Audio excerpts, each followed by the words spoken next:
পলিথিনের বিকল্প কি? বালতি না, পলিথিনের বিকল্প পলিথিন। হ্যাঁ, দক্ষিণ কোরিয়াতে পলিথিন কি সবসময় চলে? মোবাইল শপিং যেটা মানে ইন্টারনেট শপিং, এটা তো মনে করেন যে ওই যে দেখেন সিরেগি বংজি, মানে সিরেগি বংজি। আসসালামু আলাইকুম।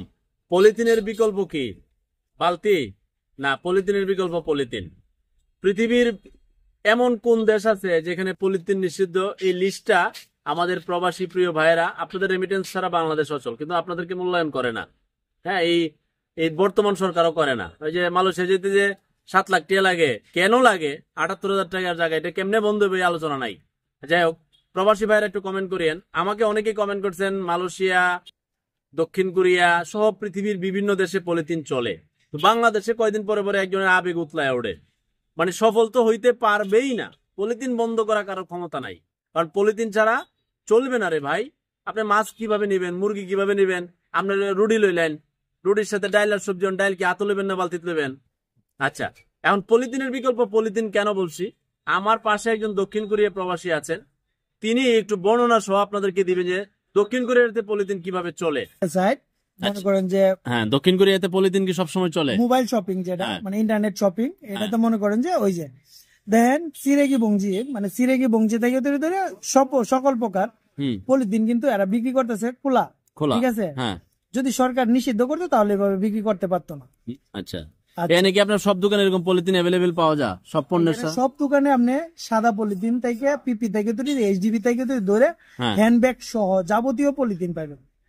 পলিথিন নিষিদ্ধ না, সকল প্রকার পলিথিন আপনার সামনে আসছে। দেখেন উকশন, জি মার্কেট, কোপাং, যা কোরিয়ান সাইট গুলো আছে, সব ইন্টারনেট শপিং গুলাতে সবগুলাতে যা পাবেন যে আপনার এই যে পলিথিন, এই যে রিল পলিথিন, এই যে সাদা পলিথিন, এরপরে মনে করেন যে এই যে দেন কালো পলিথিন, সাদা পলিথিন, সবুজ পলিথিন, এটা কিন্তু সব পলিথিন। এই দেখেন সব তো দেখা যেতে সব পলিথিন, এই যে মনে করেন যে সব পলিথিন। ঠিক আছে, কিন্তু এটা কি খোলা মাঠে বিক্রি করতেছে না এরা?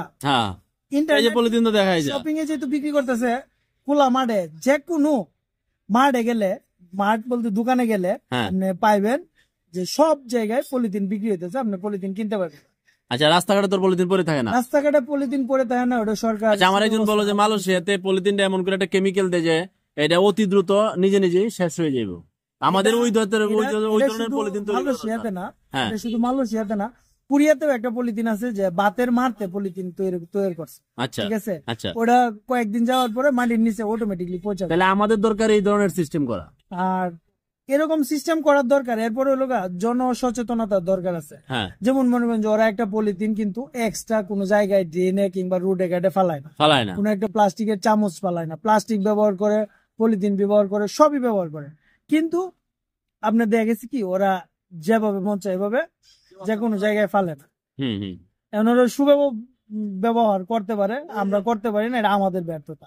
কিন্তু হিউজ পরিমাণে প্লাস্টিক পলিথিন ব্যবহার হয় কোরিয়াতে, জাপানে এবং ইউরোপের বিভিন্ন দেশে। আমি দেখছি যে ওরকমই সব দেশে মোটামুটি পলিথিন ব্যবহার হয়, কিন্তু এরা যে কোনো জায়গায় পলিথিন ফালায় না। এটা হলো তাদের সচেতনতা। সচেতনতা। তাহলে আমাদের এই চিন্তায় যেতে হবে, আমরা সচেতনতার দিক দিয়ে যাইতে হইব যে আমরা নিষিদ্ধ করলে তো লাভ নাই, চলবো কিভাবে? কোনো লাভ নাই, কারণ আমি কোনো দেশে দেই নাই যে পলিথিন নিষিদ্ধ। আচ্ছা, ঠিক আছে, ধন্যবাদ। তাহলে এখন ওনার বক্তব্য তো শুনলেন। তাহলে এই যে উপদেশটা কিংবা যে বুদ্ধিজীবীরা এই বুদ্ধি লয়ে আয়েন বাংলাদেশে, আপনি বট করে হঠাৎ করে আপনার আবেগ উতলায় ওঠে। আমি বারবার বলছি যে পলিথিন ছাড়া বাংলাদেশ চলবে না, সারা পৃথিবীতে পলিথিন চলে। আপনি আমাদের পলিথিন উৎপাদনের যে প্রসেসিং কিংবা কাঁচামাল, এখানে গুণগত পরিবর্তন আয় না যে মালয়েশিয়া, দক্ষিণ কোরিয়া, জাপান বিভিন্ন দেশের পলিথিন কি দিয়ে তৈরি করে, ওইটা প্রকৃতির সাথে অতি দ্রুত কিভাবে মিশে যায়, কোন কেমিক্যালটা দেয়, সেইটা বিবেচনা করে আনেন আর জনসচেতনতা বৃদ্ধি করেন। আর এই ধরনের আবেগী সিদ্ধান্ত যে পলিথিন তো বন্ধ করে দিব, তো পলিথিন বন্ধ করে কি এখন কি এই বালতিত মুরগি লইব নাকি, আর বালতিতে এই রুটি লইয়া ডাল সবজি লইব? হ্যাঁ, এরপরে আপনার এই যে বেকারি পণ্যগুলা, ওইখানে পলিথিন, চিপসের প্যাকেট। আচ্ছা, চিপসের প্যাকেট যে এটা পলিথিন জাতীয় জিনিস না, বাংলাদেশে চিপস চলে, সেগুলো ওই দেশে কিভাবে চালা, চিপস কিভাবে বিক্রি করে? ওই কাঁচামালটাই আলাদা পলিথিন জাতীয়। আপনি এই ধরনের উন্নত চিন্তা করেন, এই পুরাতন চিন্তা আবেগে কয়দিন অভিযান চালাইবেন, এরে ধরবেন, ওরে ধরবেন, দৌড়া ধরবি, আর এই পলিথিন তো লাগবেই। এখন ওই মানের পলিথিন আনেন যেটা প্রকৃতির সাথে মিশে যাবে, ক্ষতিগ্রস্ত করবে না, আর জনসচেতনতা বৃদ্ধি করেন। এখন দক্ষিণ কোরিয়া একজন প্রবাসী তো আপনাকে বক্তব্য দিয়ে দিল, আশা করি এরপরে আপনি মন্তব্য করবেন না এই মেয়ে আপনি তো পলিথিনের পক্ষে। না, পলিথিনের পক্ষে মানে এটা কোন পক্ষে আপনাকে অ্যানালাইসিস করে দেওয়ার চেষ্টা করলাম প্রবাসীকে নিয়ে। আশা করি ওই উপদেষ্টাদের শুভবুদ্ধির উদয় হবে যে পলিথিন লাগবে, পলিথিনের বিকল্প পলিথিন, অন্য কিছু না। এটা পাট থেকে উৎপাদন করতে পারেন, ভাতের মাঠ থেকে উৎপাদন করেন, এটা আপনাদের ইচ্ছা। আল্লাহ হাফেজ।